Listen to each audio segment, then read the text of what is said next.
ces quarts de finale étaient franchement... Mais très, très, très, très bon. Alors, je commence tout de suite par vous décevoir. Je ne vais pas dire la même chose que tous les chroniqueurs. Je vais essayer d'être original et c'est peut-être pour ça que vous me regardez. Avant toute chose, lâchez le pouce bleu, abonnez-vous à la chaîne et comme ça, on sera de plus en plus frères et sœurs, cousins, cousines. Le premier match qu'on va débriefer, très simple, c'est le City-Bayern. Alors, tout le monde dit le City a surclassé Bayern. Non. Le City a battu le Bayern 3-0 et on pourrait croire que ce chiffre indique qu'il y avait une classe d'écart entre les deux équipes. Il n'y avait pas de classe d'écart, malgré tout ce qu'on a pu lire et entendre. Le Bayern a offert littéralement à City 3 buts. Et quand on offre 3 buts, City dit merci et s'en va tranquillement. Alors que les saisons précédentes, quand ils jouaient bien, généralement, ils encaissaient, ils étaient éliminés alors qu'ils avaient dominé le match. Hier, tout a roulé tranquillement parce que le Bayern a fait 3 gaffes énormes. La première, tout le monde l'a vu. Rodri qui se promène et personne ne l'attaque. Qu'est-ce qu'il se dit, Rodri ? Je vais lâcher mon gauche. D'abord, il est droitier. Donc, il lâche son gauche. Mais il n'y a personne qui vient le gêner. Kimmich, il est à 8 mètres. 8 mètres, c'est beaucoup quand on défend. Qu'est-ce qu'il fait ? Il tourne ses fesses, il offre sa croupe. Rodri tire. Elle va dans la lucarne. Dans le goal, il y a un excellent gardien. Moi, j'aime beaucoup Sommer, donc je dirais rien en disant que c'est un mauvais gardien. Pas du tout. Mais Sommer, il n'a pas arrêté la balle parce qu'il lui manque 15 cm.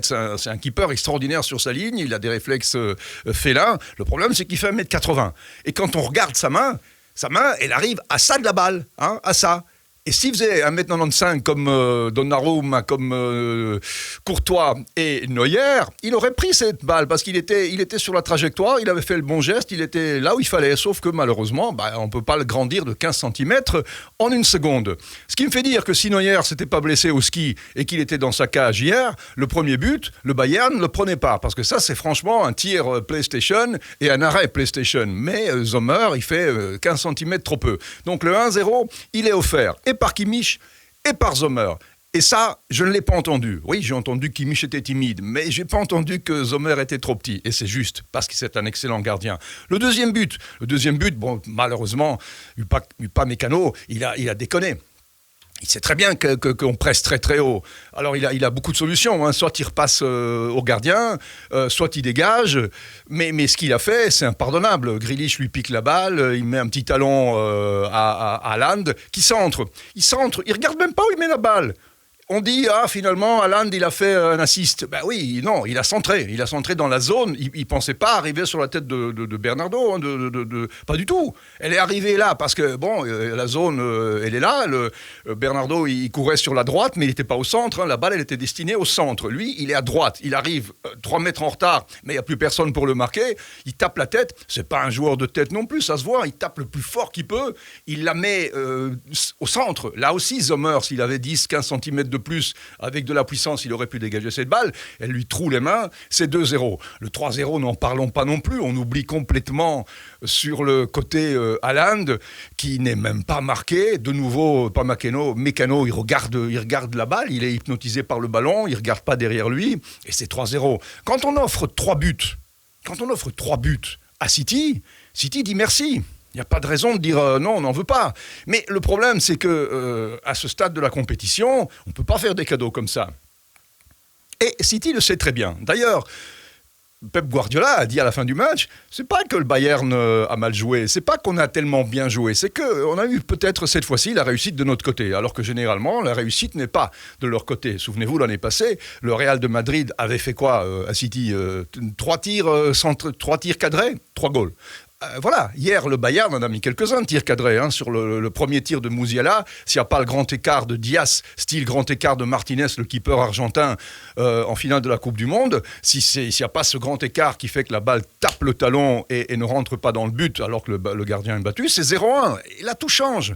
Le foot, c'est ça aujourd'hui. C'est des détails, ce sont des séquences très courtes. Quand on en rate une, quand on en rate 2, quand on offre 3 buts, on ne peut pas espérer sortir d'un quart de finale avec City, c'est pas possible. Donc voilà, le match retour, je crois que malheureusement hier, pour ceux qui regarderont la vidéo à un autre moment, vous faites ce que vous voulez, mais on ne peut pas récupérer, je pense, 3-0, parce que J'ai l'impression que City ira marquer là-bas aussi, parce que là-bas, ils vont déconner aussi. Le Bayern va faire certainement des erreurs là-bas.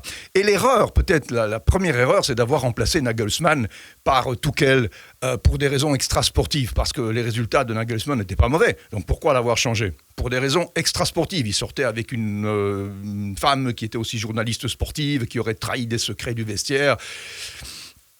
Des choses qui font que l'équipe a été déstabilisée. Quand on est entraîné par un entraîneur et puis tout d'un coup dans la saison on coupe toutes les logiques de cet entraîneur par la logique de Tuchel qui est excellent, je dis pas le contraire. Mais bon, en 4 matchs il en a perdu 2, donc c'était peut-être pas la peine de changer l'entraîneur en cours de saison maintenant. Résultat, le Bayern est rentré sur le terrain sans certitude, sans centre avant non plus, parce que bon, Choupo-Moting c'est peut-être pas le meilleur du monde, mais quand on met Gnabry à la place, c'est pas un numéro 9, ça pesait absolument pas lourd, et quand Lewandowski est parti l'année passée, on aurait mieux fait de remplacer Lewandowski au lieu de laisser ce poste crucial qui faisait la différence au Bayern à Madame la Chance. Voilà. Donc le Bayern, quelque part, a pêché à plusieurs niveaux et a payé très cher, 3-0. Il n'y aura pas de revanche, malheureusement, pour le Bayern. Donc City va passer. Inter-Benfica, j'avais dit, la malédiction de Benfica est ce qu'elle est. Hein, donc ils ne vont pas passer. Pour toutes les raisons du monde, ils sont maudits par Bela Gutmann. Mais pour les raisons que nous avons tous vues, l'Inter a été excellent.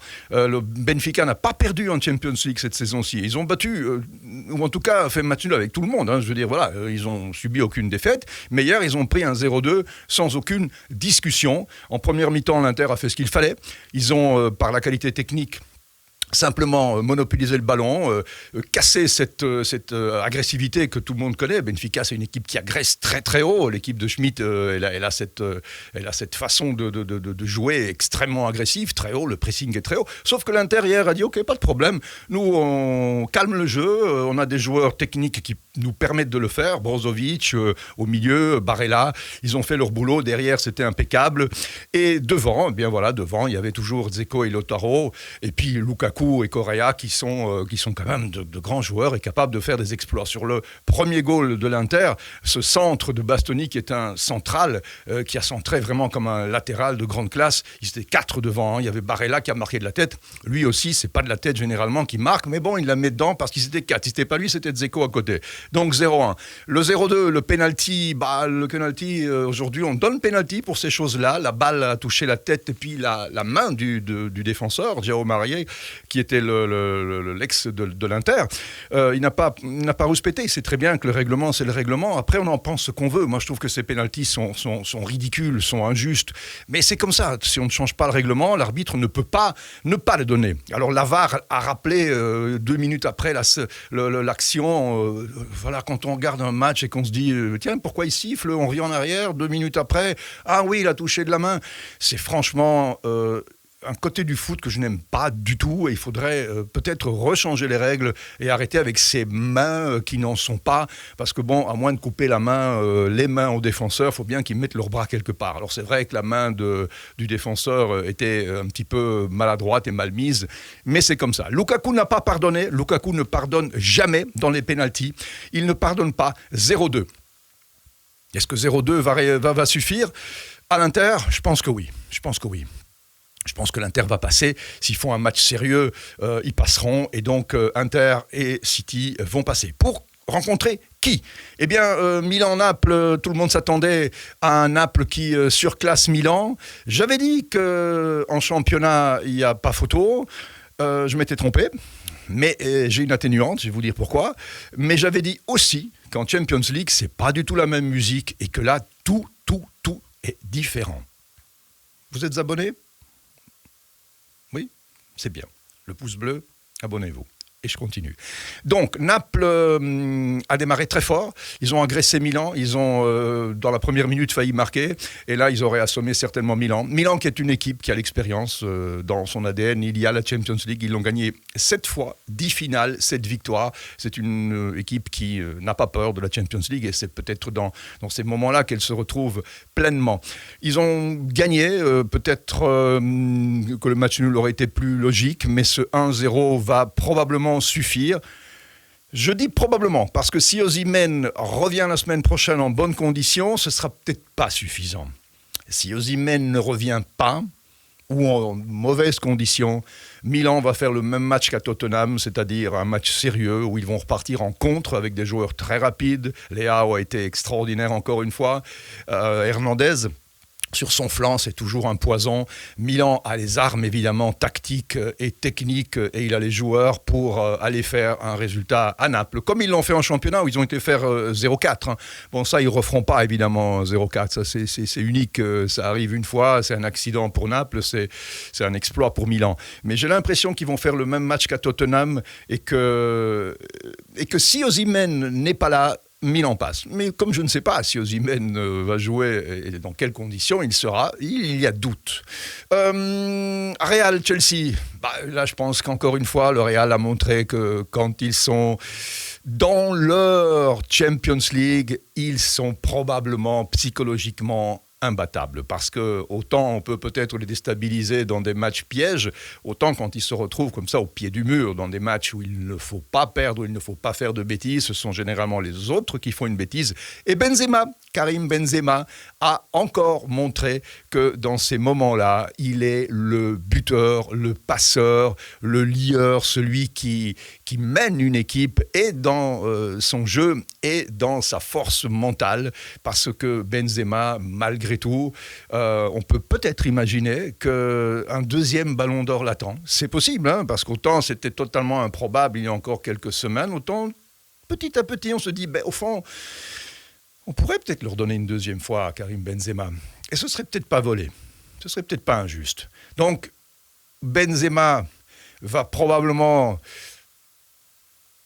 à Londres réussir ce qu'il sait faire de mieux, marquer et probablement qualifier le Real. Alors là, on aura, mais on en reparlera, on ne va pas en parler maintenant, on ne va pas enlever tout suspense, on aura un extraordinaire City-Real et peut-être un incroyable derby milanais, Milan-Inter, comme en 2003. Fantastique, hein? Qui l'aurait pensé en début de Champions League qu'on retrouverait une équipe italienne en finale? Peu de gens, hein. Il fallait parier à ce moment-là, mais bon, moi je regarde le foot sans jamais parier parce que ça fout en l'air le plaisir, et c'est quelque chose que je déconseille. Mais après, vous faites ce que vous voulez, hein, mes frères, mes cousins, mes cousines, mes sœurettes, vous êtes libres de faire ce que vous voulez. Merci de vous abonner, merci de lâcher le pouce bleu, on se retrouve très vite. J'adore les commentaires, j'aime y répondre, et je le fais chaque fois, mais surtout, soyez courtois, pas besoin de s'engueuler, on aime le foot, c'est une passion, c'est pas pour ça qu'on doit devenir impoli. À très très vite, et à bientôt alors. Ciao.